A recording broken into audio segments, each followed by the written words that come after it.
बनावट शालार्थ आयडी तयार करून बोगस शिक्षक भरती घोटाळा प्रकरणामध्ये तुरुंगात असलेले उपसंचालक उल्हास नरडला शासकीय सेवेतून आता निलंबित करण्यात आले।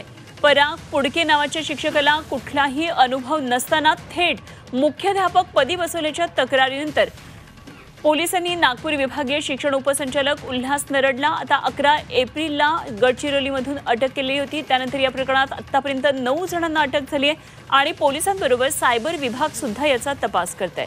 नरडला अटक झाल्यापासून त्याच्या निलंबनाच्या कारवाईबाबतची चर्चा सुरू होती आणि अखेर आता हे निलंबनाचे कारवाईचे आदेश निघालेले आहेत।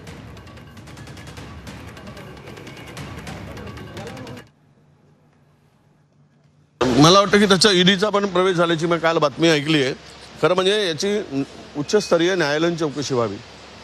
या संदर्भामध्ये जी जे काही धागेदोरे आहेत खालून वरपर्यंत केवळ एखाद्याला पकडून हा प्रश्न सुटणार नाही। यातले जे काही समावेश आहे जे काही या स्कॅममध्ये आहे त्या सगळ्यावर कारवाई व्हावी आणि ती तातडीनं व्हावी अशी आमची मागणी आहे।